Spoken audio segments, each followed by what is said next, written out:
If your horse's performance drops on the second day of competition, it's not just about training. The timing of water, electrolytes, and starch determines how well your horse will jump on day 2. Today, we'll precisely and practically plan the competition day and recovery together as if we're sitting around a table with several international coaches.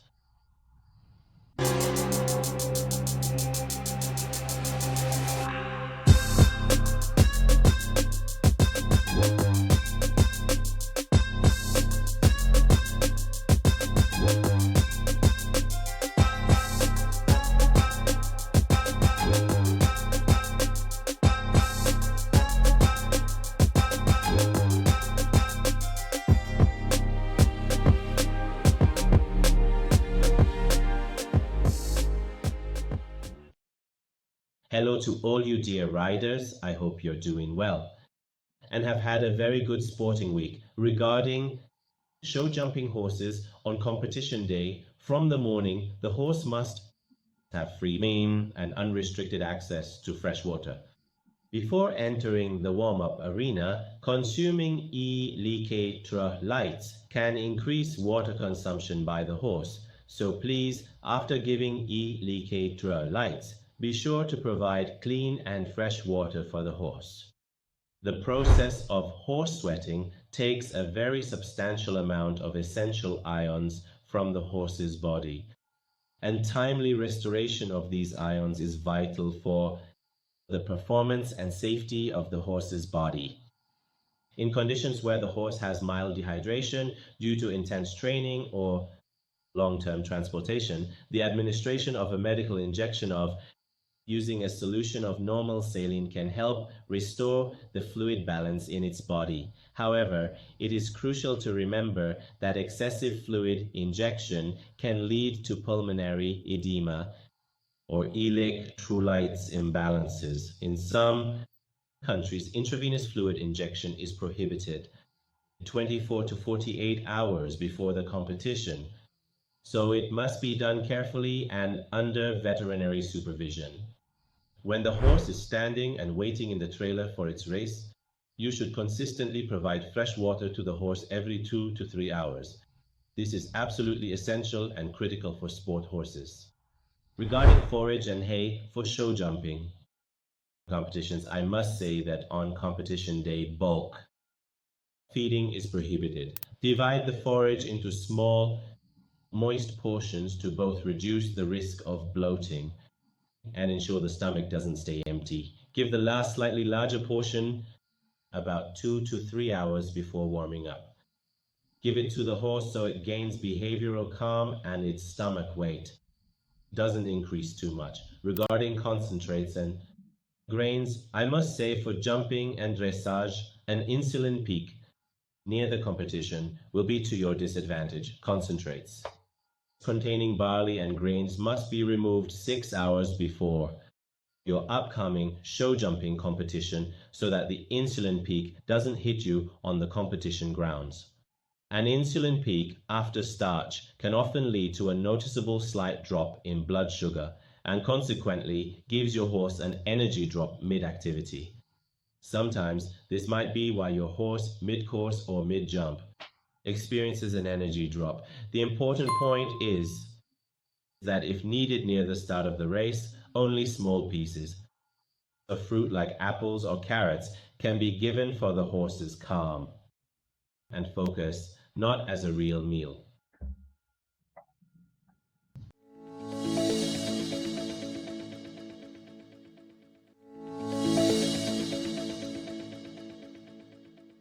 So now you understand exactly why we are so particular about the specific timing of feeding grains on the day of both jumping and dressage, right? Eating excess grains or sugars absorbed quickly by the horse's body before competition, they boost insulin and fat loss, disrupts the horse's metabolism, and leads to an energy drop in the middle or at the end of the horse's activity in the race. There is a difference between nutritional management for jumping horses, racehorses, and endurance horses. I'll just give a brief explanation so you can have a mental comparison. Fueling racehorses and show jumpers, although they share some basal metabolism similarities, differ significantly in timing and the ultimate goal. One reason is that racehorses perform very short, high-intensity anaerobic work, which is a critical factor during their races. So they need explosive power in a short time. This creates a significant requirement for high glycogen and very carefully managed insulin. But show jumpers need exceptionally consistent and reliable athletic performance levels for up to 30 minutes, which results in stable energy and a much sharper sense of focus. For racehorses, our goal is minimum digestive load and maximum breathing capacity. On the day of the race itself, concentrated feed items like barley and grains must be completely removed 8 hours before the race, which is why usually the last meal of concentrate or it's early morning or the night before the race. A full stomach full of water and forage for a racehorse leads to heaviness, pressure on its lungs, and also reduces the horse's breathing capacity. Additionally, digesting starch during the race causes more lactic acid to be produced in the digestive tract, which causes a disruption in the electrolyte balance in the horse's body. Large amounts of water are not given to the racehorse near the start of the race, but they give just enough so it can wet its lips and mouth. Just a few sips, and that should be lukewarm water. Electrolytes can be given 3 hours before, or if needed, they can give it to the horse 30 minutes before the start of the race. And this is a common practice. But the point regarding electrolyte consumption in racehorses is that I should mention that 3 hours before the race, it's used as the first dose, and sometimes 30 minutes before the race as a second dose. Of course, if the horse needs it, they give the horse electrolytes. Note that electrolytes should always be sprinkled with a little water or like powder on an apple or soft carrot so the digestive tract isn't irritated. Now, regarding the nutrition of endurance horses, which work specifically more on the aerobic system, we make sure to avoid providing large concentrated meals on the morning of the event. The race, we give the last concentrate meal to the horse the night before. We can give electrolytes every 2 hours during the race to the horse to maintain electrolyte balance. At the rest stations, the horse's favorite feeds like soaked sugar beet or various fruits like apples and carrots can be provided to the horse. You see that the nutrition for each discipline is different and they have different principles relative to each other. Well, let's move on to after the jumping competition to see what we should do for our sport horses. Immediately after the race, recovery must be started step by step. We walk the horse until its breathing rate and heart rate decrease and reach a normal rate. Then we can provide water in very small amounts to the horse, although I should tell you that drinking water for a sport horse after an intense race needs to be carefully monitored to prevent painful muscle cramps and stomach spasms. Be careful.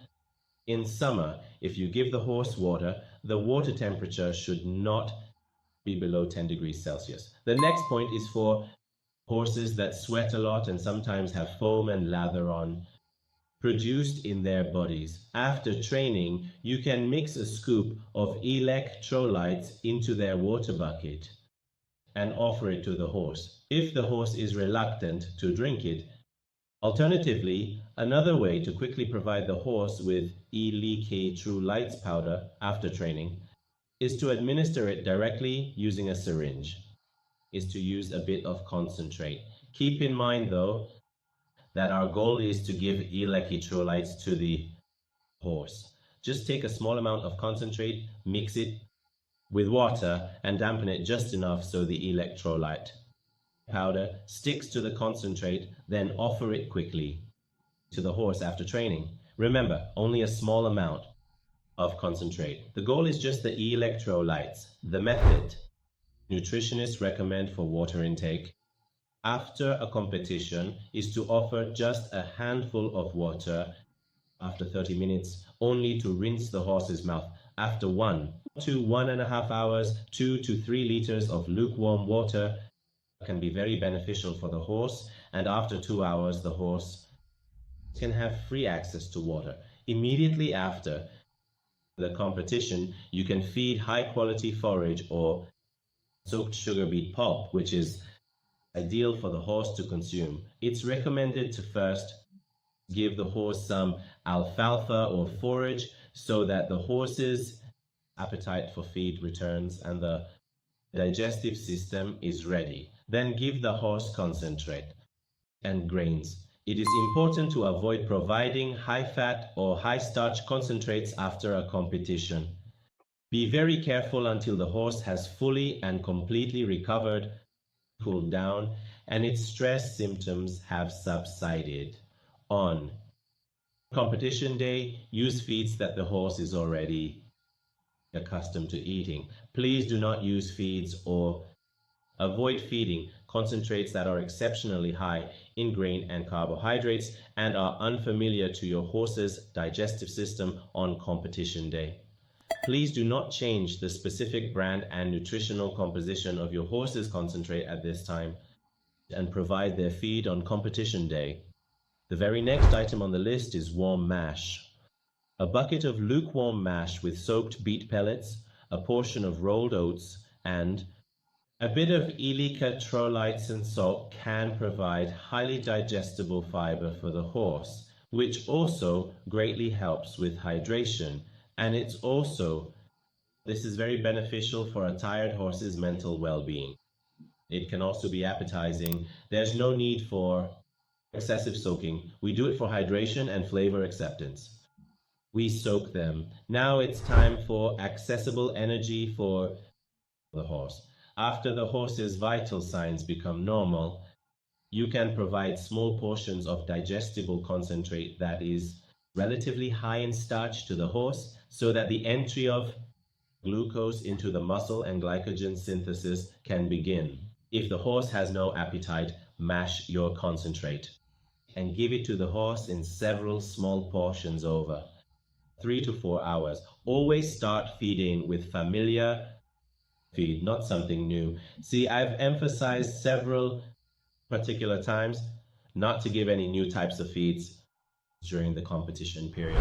An important fact about glycogen, the fact is that glycogen in the horse's muscles is replenished at a remarkably low and incredibly slow rate.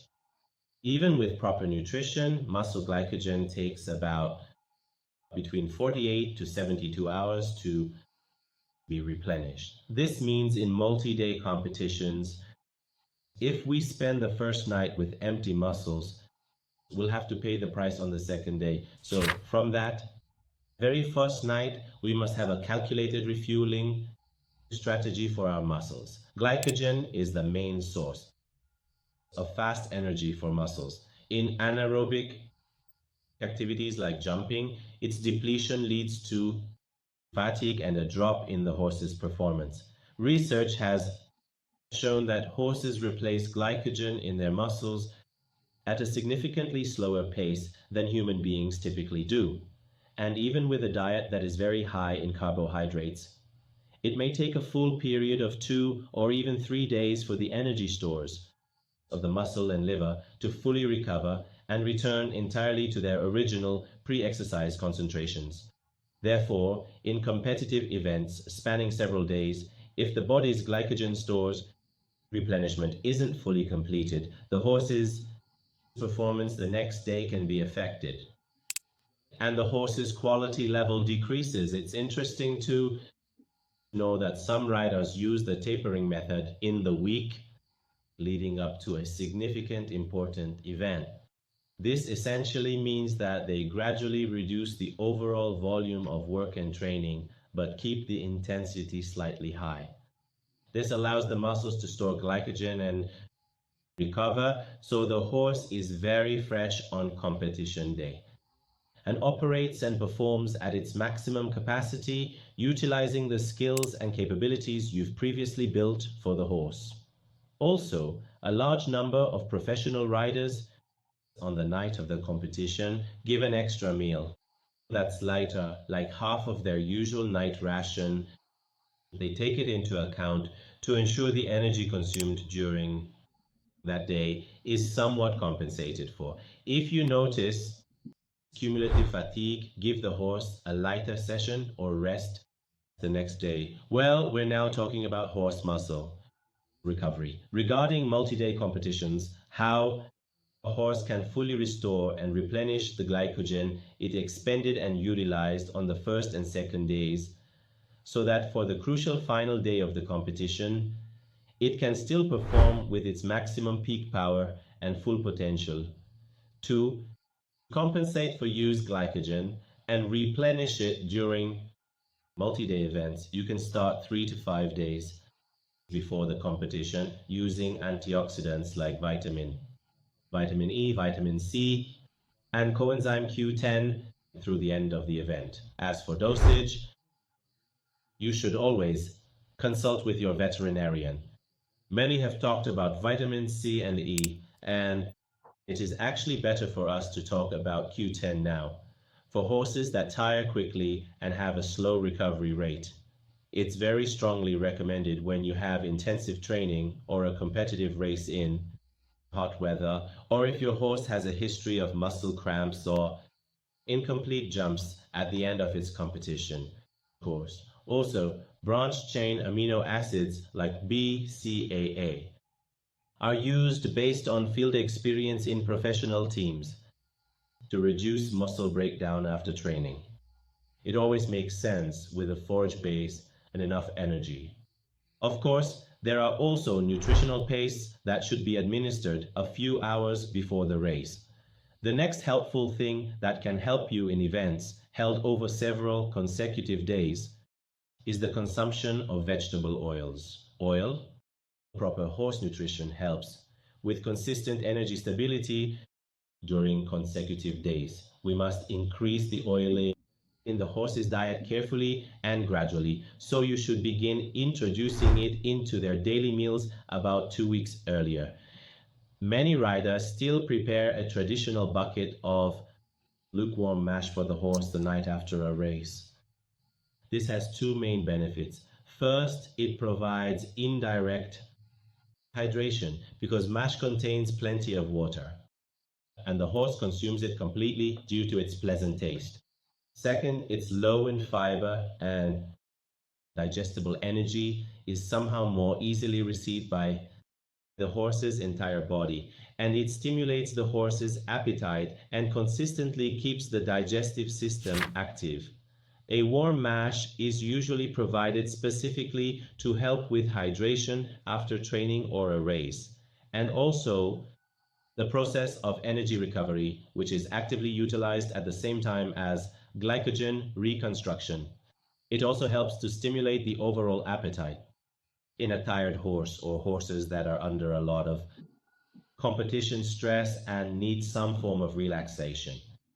In a way, MASH provides relaxation before sleep and after stress. This feed can usually be given on the night after intense training or a race to the horse, or you can provide it to the horse between two competition days and sometimes on the morning of the race for gentle bowel stimulation and to keep the horse's body hydrated. It can be a very good option. Another point that many mention is to provide a quiet, stable environment so the horse can have recumbent or REM sleep for its muscle recovery. It should also be mentioned that the use of high calcium IV fluids in athletic horses, especially on the day or night before a race, is a specialized and at the same time sensitive matter that has both benefits and risks. For horses with high perspiration, muscle problems, or a history of electrolyte deficiency, the controlled use of these fluids can be very beneficial. For use before a race, one must pay full attention to doping rules. And the horse's general health. We have another fluid called DUPHACID, another one of the medications that we must definitely talk about. DUPHACID is not a performance-enhancing or illegal drug, but rather a supportive product that is completely known and legitimate in large animal medicine. The goal of using it is to bring the horse to an ideal physiological state, not to push it beyond its natural limits and abilities. In simple terms, DUPHACID is designed to help a sick, exhausted, or even a dehydrated horse to return to acting like a healthy horse once again. Therefore, many trainers consider it a type of routine medical care, not cheating. The benefits of using DUPHACID for racehorses include improved hydration, electrolyte, and energy supply, reducing the risk of fatigue and shock after the race, and it also helps with faster recovery in athletic horses, especially racehorses, that need a lot of speed on the day of the race. Restrictions and legal regulations also specify that this fluid should not be used arbitrarily close to race times or at the competition venue without a vet's permit be given to the horse. Observing the time interval and obtaining approval from the event's official vet is mandatory. Experienced trainers being aware of these rules include the use of DUPHACID at permitted times and in a calculated way in their program so they can both benefit from its advantages and avoid any violations. The rules and red lines for intravenous fluids near competitions are restricted in FEI regulations. Always check the latest version of the Federation's rules and regulations and those of the host country before using any serum and act under the supervision of the official event vet. Let's review the do's and don'ts for glycogen consumption once more. Bulky dry feeding concentrate in the first hour after work is strictly prohibited. Dry barley or bulky dry forage concentrate in the first hour after the race is a don't. Please avoid using any brand new feed or supplements on competition day, and also never try a new fruit for the horse on the day of the competition. The do's you should note. You must provide water and electrolytes step by step. Small portions of digestible starches should be provided after the horse's vital signs normalize. Moist forage in several servings until night can be much better than bulky meals. Do not underestimate deep sleep and a quiet, calm stable. I want to have a full discussion about the role of oil in the nutrition of high-performance sport horses here. Adding oil to the horse's ration greatly assists significantly with the recovery of muscles and producing the glycogen muscles need. Now, how exactly does this work? Oil is a source of highly concentrated energy, meaning what? 1 gram of fat equals 9 calories. Oils have 2.5 times more energy than the same amount of carbohydrates or protein, grains like barley and corn. And this property of oil has made it highly beneficial for postpartum mares and horses that are in need of high energy. It leads to strengthening immunity and the horse's general health. Let's say oil contains vitamins E, omega-3, and omega-6. Body weight gain with sufficient energy is achieved in its safe state, effectively meaning ensuring the absence of metabolic problems that might be caused. It effectively eliminates the high grain and works towards significantly preventing both extreme hot and extreme cold thermal stress. If you find that you need a higher level of energy during the hot season and grains might be necessary, stressful and produce thermal heat for your horse, you can increase the oil in your horse's daily diet rations. Also, oil consumption reduces feed dust. Oil helps stabilize materials in the manger, especially for horses with respiratory sensitivities. It's very beneficial. Improved reproductive performance, skin and coat shine, and preventing oxidative stress in the horse's body. The difference between day 2 and 3 of an event is made by the details: water timing, fiber type, the moment starch is introduced, and stable silence for deep sleep. These are things that aren't for show. They are the pillars of performance and sustainable energy. We'd be happy if you'd share your experiences in the comments so we can learn more from each other. If this video has given you a better perspective on your horse, please like it. And if you'd like to join our small family, subscribe to the channel so you don't miss future videos. We're here to talk about the experiences of different trainers. These are the important things that need to be heard much more often. Good luck, and everything will work out in time.